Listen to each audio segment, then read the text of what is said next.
ಉಗ್ರರನ್ನ ಚೂಬಿಟ್ಟ ಪಾಕಿಸ್ತಾನದ ಸಂಹಾರಕ್ಕೆ ಮುಹೂರ್ತ ಫಿಕ್ಸ್ ಆದಂತೆ ಕಾಣಿಸ್ತಾ ಇದೆ. ಉಗ್ರರನ್ನ ಮಣ್ಣಲ್ಲಿ ಮಣ್ಣು ಮಾಡ್ತೀವಿ ಎಂದಿದ್ದ ಮೋದಿ ದಿಲ್ಲಿಯಲ್ಲಿ ಸ್ಕೆಚ್ ಅನ್ನು ರೆಡಿ ಮಾಡ್ತಿದ್ದಾರೆ. ಮೋದಿ ಹೈ ಲೆವೆಲ್ ಮೀಟಿಂಗ್ ನ ಕಂಪ್ಲೀಟ್ ರಿಪೋರ್ಟ್ ಇಲ್ಲಿದೆ ನೋಡಿ. समय सीमित है, लक्ष्य बड़े हैं. ಪಹಲ್ಗಾಮ್ ದಾಳಿ ನಡೆದು ಒಂದು ವಾರ ಕಳೆದೋಯ್ತು. 26 ಜನರನ್ನ ಹಿಂದೂಗಳ ಮುಸ್ಲಿಮರ ಅಂತ ಕೇಳಿ ಗುಂಡಿಟ್ಟು ಕೊಂದು 7 ದಿನಗಳೇ ಕಳೆದೋಯ್ತು. ಉಗ್ರರನ್ನ ಮಣ್ಣಲ್ಲಿ ಮಣ್ಣು ಮಾಡ್ತೀವಿ ಅಂಥೇಳಿ ಪ್ರಧಾನಿ ನರೇಂದ್ರ ಮೋದಿ ಅವರು ಸಮರ ಸಾರಿ ಒಂದು ವಾರ ಆಯಿತು.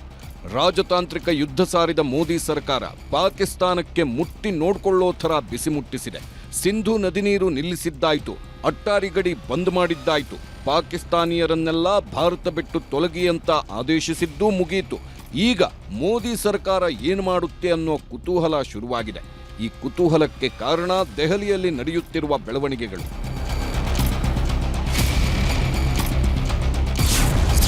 ಗೃಹ ಸಚಿವಾಲಯದಲ್ಲಿ ಹೈ ಲೆವೆಲ್ ಭದ್ರತಾ ಸಭೆ. ಕೇಂದ್ರ ಗೃಹ ಸಚಿವ ಅಮಿತ್ ಶಾ ನೇತೃತ್ವದ ಗೃಹ ಸಚಿವಾಲಯದಲ್ಲಿ ಉನ್ನತ ಮಟ್ಟದ ಸಭೆ ನಡೆಯಿತು. ಸಭೆಯಲ್ಲಿ ಕೇಂದ್ರ ಗೃಹ ಕಾರ್ಯದರ್ಶಿ ಗೋವಿಂದ್ ಮೋಹನ್, ಗಡಿ ಭದ್ರತಾ ಪಡೆ, ಅಸ್ಸಾಂ ರೈಫಲ್ಸ್ ಮತ್ತು ರಾಷ್ಟ್ರೀಯ ಭದ್ರತಾ ಪಡೆಗಳ ಮಹಾನಿರ್ದೇಶಕರು, ಕೇಂದ್ರ ಮೀಸಲು ಪೊಲೀಸ್ ಪಡೆ, ಸಶಸ್ತ್ರ ಸೀಮಾ ಬಲದ ಅಧಿಕಾರಿಗಳು, ಕೇಂದ್ರ ಕೈಗಾರಿಕಾ ಭದ್ರತಾ ಪಡೆಗಳ ಹಿರಿಯ ಅಧಿಕಾರಿಗಳು ಉಪಸ್ಥಿತರಿದ್ದರು.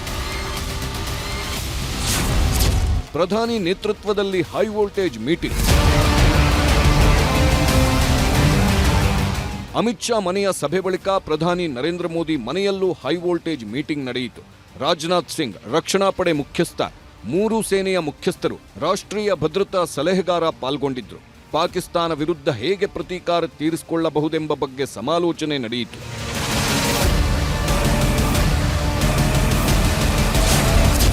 ನಾಳೆ ಮೋದಿ ನೇತೃತ್ವದಲ್ಲಿ ಮಹತ್ವದ ಮೀಟಿಂಗ್. ಕಳೆದ ವಾರ ಜಮ್ಮು ಮತ್ತು ಕಾಶ್ಮೀರದಲ್ಲಿ 26 ಜನರನ್ನ ಪಹಲ್ಗಾಮ್ನಲ್ಲಿ ಉಗ್ರರು ಕೊಂದು ಹಾಕಿದ್ರು. ಮರುದಿನವೇ ಪ್ರಧಾನಿ ಮೋದಿ ಉನ್ನತ ಮಟ್ಟದ ರಾಷ್ಟ್ರೀಯ ಭದ್ರತಾ ಮಂಡಳಿ ಸಭೆ ನಡೆಸಿದ್ರು. ಈಗ ಭದ್ರತಾ ಸನ್ನದ್ಧತೆಯ ಬಗ್ಗೆ ಪರಿಶೀಲಿಸಲು ಪ್ರಧಾನಿ ನರೇಂದ್ರ ಮೋದಿ ನೇತೃತ್ವದಲ್ಲಿ ನಾಳೆ ಸರಣಿ ಸಭೆಗಳು ನಡೆಯಲಿವೆ. ರಾಷ್ಟ್ರೀಯ ಭದ್ರತೆ ಕುರಿತು ಮಹತ್ವದ ನಿರ್ಧಾರ ತೆಗೆದುಕೊಳ್ಳಬೇಕಾದ ಅನಿವಾರ್ಯತೆ ಇದ್ದು, ನಾಳೆ ಬೆಳಿಗ್ಗೆ 11 ಗಂಟೆಗೆ ಭದ್ರತಾ ಸಂಪುಟ ಸಮಿತಿ ಸಭೆ ನಡೆಸುತ್ತಾರೆ ಪ್ರಧಾನಮಂತ್ರಿ. ನಾಳೆ ಮೋದಿ ಸರಣಿ ಸಭೆ. ಮೋದಿ ಸಭೆ 1 ಭದ್ರತಾ ಸಂಪುಟ ಸಮಿತಿ ಮೀಟಿಂಗ್. ಮೋದಿ ಸಭೆ 2 ರಾಜಕೀಯ ವ್ಯವಹಾರಗಳ ಸಮಿತಿ ಸಭೆ. ಮೋದಿ ಸಭೆ 3 ಹಣಕಾಸು ವ್ಯವಹಾರಗಳ ಸಮಿತಿ ಸಭೆ.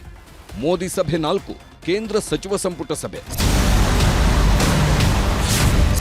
ಮೊದಲು ನಡೆಯುವ ಭದ್ರತಾ ಸಂಪುಟ ಸಮಿತಿ ಸಭೆಯಲ್ಲಿ ಚರ್ಚೆ ಆಗಲಿರುವ ಅಂಶಗಳು ಅಂದ್ರೆ, ಭವಿಷ್ಯದಲ್ಲಿ ಉಗ್ರರು ಬಾಲ ಬಿಚ್ಚದಂತೆ ಮಾಡಲು ಏನು ಮಾಡಬೇಕು, ದಾಳಿಯ ನಂತರ ಭದ್ರತಾ ಸಿದ್ಧತೆಗಳು ಹೇಗಿವೆ, ಗಡಿಯಲ್ಲಿ ನಮ್ಮ ವೀರರ ರಕ್ಷಣೆಗೆ ಏನೆಲ್ಲ ಮಾಡಬಹುದು, ಉಗ್ರರ ಪ್ಲಾನ್, ಪಾಕ್ ಸೇನೆ ಪ್ಲಾನ್ ಏನು, ಭಾರತದ ವಿರುದ್ಧ ಪಾಕಿಸ್ತಾನಕ್ಕೆ ಯಾವ್ಯಾವ ದೇಶಗಳು ಬೆಂಬಲ ನೀಡ್ತಿವೆ ಅನ್ನೋದ್ರ ಬಗ್ಗೆ ಇಲ್ಲಿವರೆಗೂ ಎಲ್ಲಾ ಭದ್ರತಾ ಪಡೆಗಳು, ಗುಪ್ತಚರ ಇಲಾಖೆ ಸಂಗ್ರಹಿಸಿರುವ ವರದಿ ಬಗ್ಗೆ ಚರ್ಚೆ ಆಗಲಿದೆ. Bureau report, news 18.